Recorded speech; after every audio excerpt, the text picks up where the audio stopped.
Goitre क्या है, goitre के जो सिम्टम्स हैं वो क्या हैं, उसके रिस्क फैक्टर क्या हैं, उसकी कॉम्प्लिकेशंस क्या हैं और उसका कामयाब जो होम्योपैथिक ट्रीटमेंट है वो क्या है। और उसके अलावा आज हम बात करेंगे एक बेहतरीन केस स्टडी पे जिसमें हमने 10 दिनों में जो है ग्वाइटर जो है वो उसका केस जो है वो बेहतरीन तरीके से हल किया और फिर आपके लिए बहुत आसानी होगी कि आप अपने पेशेंट का कितना बेस्ट इलाज कर सकते हैं।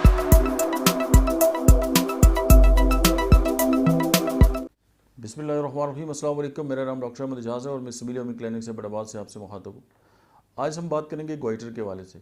और ग्वाइटर जो है वो एक ऐसी बीमारी है, जब अगर वो हो जाती है तो जिस्म के साथ बहुत सारे जो और भी बहुत सारे मसाइल हैं जो है वो आ जाते हैं। और फिर सोशली जो है वो पब्लिकली भी इंसान जो है अपने आप को बहुत अजीब सा और एम्बेरसमेंट फील करता है। और थायराइड जो ग्लैंड है उसका गैर मामूली तौर पे बढ़ जाना जो है वो ग्वाइटर कहलाता है। और थायराइड ग्लैंड जो है वो गर्दन के सामने की जो बेस है उसमें वाक़ होता है और इसकी जो शक्ल है वो तितली की तरह जो है वो होती है। और जब ये मोस्ट प्रॉब्लम जो लोगों में होता है, ये ग्वाइटर जब होता है तो मतलब पेनलेस होता है, उसमें कोई दर्द वगैरह नहीं होता। लेकिन जब ये ज़्यादा बढ़ जाए तो उससे क्या होता है कि सांस लेने में दिक्कत होती है और निगलने में जो है वो मुश्किल आ सकती है। थायराइड का बढ़ना आमतौर पर मतलब बीमारी या खुराक में आयोडीन की जो कमी है उसकी वजह से जो है वो होता है मोस्ट प्रॉब्लली। अच्छा, इसके जो रिस्क फैक्टर हैं वो ये हैं कि अगर लैक ऑफ डाइटरी आयोडीन है, यानी खाने में अगर आयोडीन का जो इस्तेमाल है वो कम है या नहीं है, तो ग्वाइटर जो है वो हो सकता है।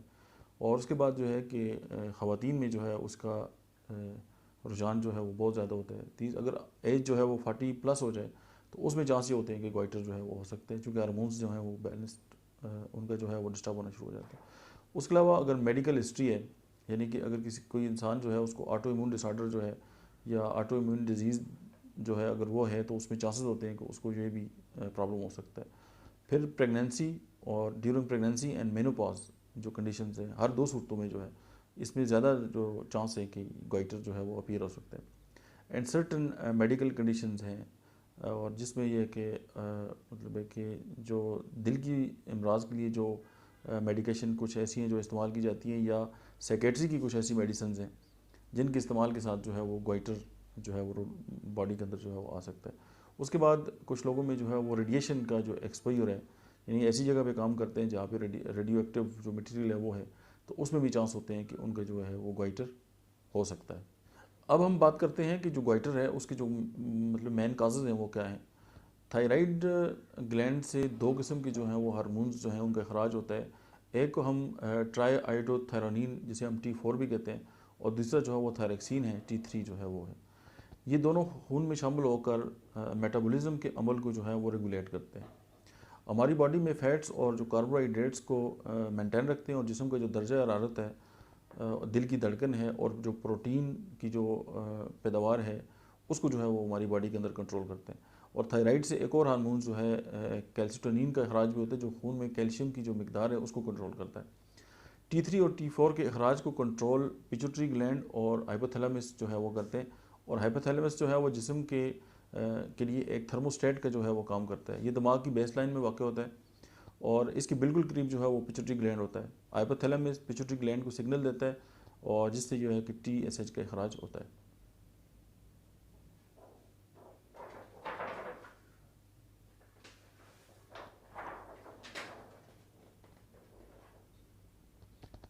और ये जो TSH है ये एक मैनेजर के तौर पे या एक मैनेजमेंट ऑफिसर के तौर पे जो है ये काम करता है। और वो ये जो पैगाम है दिमाग से लेके जो है वो थायराइड ग्लैंड तक लेके जाता है और उसे बताता है कि कितनी मिकदार में जो है वो T3 और T4 का जो है वो अखराज करना है। अगर किसी इंसान को ग्वाइटर है तो उसका ये मतलब हरगिज़ नहीं है कि उसके जो हार्मोन्स हैं उनमें कोई कमी जाती है। लेकिन अगर या उसका जो थायराइड है वो अपना जो काम है वो नॉर्मल नहीं कर रहा। लेकिन सम टाइम ये होता है कि ज़ाहिर है जब थायराइड बढ़ जाते हैं तो वहाँ पे ज़ाहिर है कुछ ना कुछ इश्यूज़ जो हैं वो स्टार्ट हो जाते हैं। तो उसके बाद ये चांसेस होते हैं कि थायराइड ग्लैंड जो है वो कम या ज़्यादा जो उसके फंक्शन जो है वो हो गए, यानी हार्मोन्स की जो मकदार है वो कम या ज़्यादा होगी। अब जो थायराइड ग्लैंड के बढ़ने की जो वजूहत हैं उनमें चंद एक ये हैं कि सबसे पहले तो ये है कि जो आयोडीन डेफिशिएंसी है बॉडी के अंदर वो थायराइड ग्लैंड के बढ़ने का एक बहुत बड़ा काज है। उसके बाद ग्रेव डिजीज़ है। उसके बाद जो है अश्मियोटोज एक डिजीज़ है। उसके बाद ये कि मल्टी न्यूड्यूलर जो ग्वाइटर्स हैं वो हैं। उसके बाद सॉलिडिटरी थायराइड न्यूड्यूल्स हैं। उसके अलावा थायराइड कैंसर है। उसके अलावा प्रेगनेंसी है और इन्फ्लेमेशन है, कोई भी अगर बॉडी के अंदर हो जाती है तो फिर उसमें ये चांसेस होते हैं कि थायराइड ग्लैंड जो है वो बढ़ जाता है। अब हम बात करते हैं कि जो थायराइड ग्लैंड है उसकी जो सिम्टम्स हैं वो कौन कौन से। अब जो सिम्टम्स हैं कि उससे पहले ये कि जो सिम्टम्स हैं ये ज़रूरी नहीं है कि हर गोइटर के अंदर जो है वो पैदा हों, और जो गोइटर इलामात के साथ जो मतलब है कि प्रॉबली जो सिम्टम्स जो है अपीयर होते हैं उसमें चूँकि ये गर्दन की बेस में वाक़ होता है तो यहाँ पे स्वेलिंग हो जाती है और बड़ा अजीब सा फील होता है, जिसकी वजह से जो है वो गर्दन जो है वो अकड़ जाती है और मतलब एक टाइट फीलिंग का एहसास होता है गर्दन के अंदर। खांसी हो सकती है इसके साथ, हॉर्सनेस है यानी आवाज़ जो है वो बैठ जाती है। फिर निगलने में जो दुश्वारी होती है, उस जो सांस लेने का अमल जो है वो समटाइम मुश्किल होता है। और समटाइम जो है कि गोइटर जो है वो बजाय बाहर निकलने के अंदर होता है, तो जो सांस की नाली और बाकी जो उसके साथ रिलेटेड जो चीज़ें हैं उनको जब स्प्रेस करते हैं तो मतलब उसके मसाइल स्टार्ट हो जाते हैं।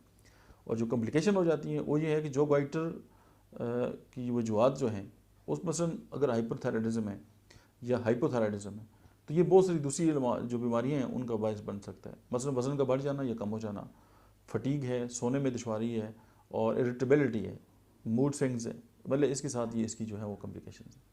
अभी हम बात करते हैं कि जो गोइटर है और गोइटर का जो है होम्योपैथिक जो ट्रीटमेंट है वो क्या है, और इसके बाद जो आपको मैं केस स्टडी एक बताऊँगा। कि सबसे पहले अगर आप इस समय आपने ये देखा है कि जो पेशेंट है आयोडीन डेफिशिएंसी जो है उसके अंदर है और उसकी वजह से अगर उसको गोइटर हो गया है तो फिर उसकी जो एक one of the best medicine है दैट इज़ आयोडियम। आयोडियम का जो एक मखसूस सिम्टम्स है वो ये है कि अगर कोई ऐसा बंदा है वो उसका मतलब है कि खाना पीना बहुत ज़्यादा है लेकिन उसका जो जिस्म है वो दिन ब दिन जो है वो कमज़ोर हो रहा है और उसका जिस्म जो है वो बिल्कुल डेवलप नहीं कर रहा, तो उसकी जो दवा है वो है आयोडियम। लेकिन एक बंदा है वो खाना भी नहीं खा रहा और उसका जिस्म भी कमज़ोर हो रहा है तो उसकी मेडिसिन है नेट्रोम्योर। डेफिनेटली ये मेटाबॉलिक डिसऑर्डर है और इसका ताल्लुक जो है वो थायराइड ग्लैंड के साथ भी है और गोइटर के साथ है। और उसके बाद अगर उसको ऐसा लग रहा है मरीज़ को कि वो एक स्पंज से सांस ले रहा है, उसको दिक्कत हो रही है सांस लेने में, तो उसकी जो मेडिसिन है दैट इज़ स्पोंजिया टोस्टा। उसके बाद अगर वो मोटापे की तरफ माइल है और उसको बहुत ज़्यादा पसीना आता है सर पे और अंडे खाने का जो है वो बहुत ज़्यादा शौकीन है, उसकी जो क्रेविंग है वो बहुत ज़्यादा है और बॉडी जो है वो पिलपिली है और मेटाबॉलिक इश्यूज़ हैं उसके, तो दैट इज़ कल्केरिया कार्बोनिका। अगर वो उसके सिम्टम तो कल्केरिया के हैं लेकिन जो है उसका कॉन्स्टिट्यूशन जो है वो आयोडियम का है तो कल्केरिया आयोडाइड। और उसके साथ एक और मेडिसिन आती है कि अगर हार्ड जो है वो गोइटर है, पेनलेस है, दैट इज़ कल्केरिया फ्लोर। अगर हार्ड है और पेन है तो कोनियम। और नेट्रोम्योर में आपसे डिस्कस कर चुका हूँ। उसके अलावा सीपिया है, अगर फीमेल के जो हार्मोन्स है वो डिस्टर्ब है और गोइटर है ड्यूरिंग प्रेगनेंसी तो सीपिया। उसके बाद सिलिशिया जो है एक बहुत बड़ा असर रखती है इसके ऊपर और चूँकि मेटाबॉलिक डिसऑर्डर की बहुत बड़ी मेडिसिन है। उसके बाद एक दवाई है मर्क आयोडाइड। अब चूँकि मर्क साल भी है और आयोडियम भी है तो दोनों को मिला के अगर सिम्टम्स उसके आ जाते हैं तो मर्क आयोडाइड, मर्क बिन आयोडाइड भी कहते हैं इसे। उसके बाद पोटेशियम आयोडाइड है, काली आयोडाइड इसको जिसको हम बोलते हैं। अगर हिस्ट्री में ट्यूबरकुलोसिस है और गोइटर जो है वो बढ़ गया है नोड्यूल्स तो ट्यूबरकुलिनियम। उसके बाद अगर थायराइड का पूरा फंक्शन डिस्टर्ब हो गया तो थायराइडिनम। और अगर पिट्यूटरी ग्लैंड के अंदर जो सिक्रीशंस हैं उनका बैलेंस जो है वो डिस्टर्ब है तो दैट इज़ पिट्यूटरीन। उसके बाद अगर बहुत ज़्यादा बेचैनी है और उसके साथ गोइटर का इशू है तो ट्राइंट्रोला। अगर लेफ़्ट साइड पे गोइटर है लेक्सेस, राइट साइड पे है लाइकोपस वर्जिनिका। उसके बाद इग्निशिया, अगर डिप्रेशन है, टेंशन है और अपने अंदर घुटन है और मतलब है कि किसी गम के बाद असरात हैं तो उसके बाद अगर गोइटर हो गया तो इग्निशिया। और इग्निशिया का क्रॉनिक नेट्रोम्योर, नेट्रोम्योर का क्रॉनिक जो है वो फास्फोरस। लेकिन इग्निशिया और नेट्रोम्योर के बिटवीन एक मेडिसिन आती है उसको कहते हैं अम्ब्राग्रेशिया। अगर एक इंसान है उसको थोड़ा सा चलते हुए सांस फूल जाता है, गोइटर भी है, या समटाइम इस तरह होता है कि ड्यूरिंग सेक्सुअल एक्टिविटी अगर उसका सांस फूल रहा है और उसकी दवाई जो है वो अम्ब्राग्रेशिया है। और फिर बूढ़े लोगों में इस तरह के इश्यूज आ जाते हैं। उसके बाद जो है वो कास्टिकम है और नेट्रोमफास और सल्फर मेडिसिन है। ये तो चंद मैंने आपको तकरीबन 20-21 मेडिसिन जो है वो गोइटर के वाले से आपके सामने रखी। अभी मैं आपको एक केस स्टडी जो बताता हूँ कि आप जो है उससे ये कि आपको गोइटर और उसकी ट्रीटमेंट जो है उसको समझने में बड़ी आसानी जो है हो जाएगी। ज़लज़ले के बाद हमारे पड़ोस में जो एक फैमिली शिफ्ट हुई रेंट पे, तो उनके यहाँ ये था कि उनकी जो मदर थी उनको गोइटर था और वो मतलब मूड स्विंग्स, हंसना और कभी रोना, कभी हंसना कभी रोना, और सम टाइम ये भी था कि हंसने की बात पे रोना और रोने की बात पे हंसना। तो वो उन्होंने कहा कि चलें क्लिनिक है इनको दिखाते हैं। तो वो आए, उनसे उन्होंने मुझसे बात की तो उन्होंने कहा जी इस तरह के इश्यूज़ हैं। लेकिन ये कि हम अम्मी को किसी और रेफरेंस से लेके आएंगे तो आपने उनको ट्रीट करना है। तो खैर वो आगे तो मैंने उनकी हिस्ट्री ली, बल्कि उनको अकेला कर दिया, बाकी सबको निकाल दिया। तो मैंने उनसे पूछा कि आपके साथ कोई ऐसा मामला हुआ है जो आपने कभी किसी डॉक्टर को ना बताया हो, या आपके दिल के अंदर कोई ऐसी बात हो जो आप कुड़ रही हो, या अपने साथ जो आपकी कम्युनिकेशन है वो सही ना हो। तो उन्होंने कहा कि हमारे घर में एक शादी हुई है और वो मेरी मर्ज़ी के ख़िलाफ़ हुई है। तो जब मैं ज़ाहिर उस शादी की बात यही है कि वो बच्चे वगैरह भी हैं, सारे मामला हैं, जब मैं उनको देखती हूँ तो मुझे बहुत गुस्सा आता है और मैं घुटन का शिकार हूँ, और मैं उनकी किसी चीज़ पे मेरी नज़र पड़ती है तो मैं अंदर से मर जाती हूँ, मुझे बहुत ज़हर लगता है। तो उस बात को मैंने अपने अंदर दबाया हुआ है, और जिसकी वजह से मुझे ये मसला हो गया और मुझे नहीं समझ आती मैं क्या करूँ। तो मैंने उनको इग्निशिया टेनम की एक डोज दे दी, बाकी जो चंद मेडिसिन थी वो दे के उनको भेज दिया। 10 दिन के बाद वो बिल्कुल ठीक थे, उनको गोइटर ख़त्म हो गया था। अब उसकी रीज़न, अब इस केस में रीज़न क्या है, उसके पीछे जो है उनका डिप्रेशन था, और उनकी अंदर आप ये समझिए कि जो इमोशनल सप्रेशन थी वो थी कि अपने जज्बात का इज़हार नहीं कर सकती। जब इज़हार नहीं कर सकती तो नर्वस सिस्टम वही मैसेज दे रहा है ना हाइपोथैलेमस को। अब हाइपोथैलेमस तक वही मैसेज गया, और हाइपोथैलेमस वो जगह है कि जहाँ पे हमारा नर्वस सिस्टम और एंडोक्राइन सिस्टम आपस में कम्युनिकेट करता है। अब वही कमांड्स आ रही हैं नेगेटिव जो है वो पिट्यूटरी ग्लैंड को, और पिट्यूटरी वही कमांड भेज रहा है थायराइड को। अब थायराइड अपना काम कैसे करे। और उसके अलावा मेरे ऐसे बहुत सारे जो केसेस हैं वो ठीक हुए हैं कि जो एक लंबे अरसे से जो है वो थायरक्सीन वगैरह इस्तेमाल कर रहे थे। अब देखिए थायरक्सीन डेफिशिएंसी को पूरा करने के लिए हम बाहर से देते हैं, लेकिन वो अंदर से कम क्यों हुई है, अगर हम इस पे गौर कर लें तो मैं ये समझता हूँ कि जो हज़ारों लाखों लोग जो इसको इस्तेमाल कर रहे हैं वो कम से कम बहुत बेहतर हो जाएंगे। और उसके पीछे मोस्ट प्रॉब्लली अगर आप देखेंगे तो 80% से ज़्यादा लोग जो हैं वो डिप्रेशन और इस तरह के जो मसाइल हैं उनके साथ वो रिलेटेड होते हैं। क्योंकि ये मेरी जो क्लिनिकल ऑब्जर्वेशन है, और अगर आप उसको देख के उनकी उस इशू को डिस्कस करेंगे तो आगे चल के जो है वो सारे प्रोसेस जो हैं वो बेहतर होना शुरू होंगे। आज के लिए इतना ही, मिलते हैं नेक्स्ट वीडियो में।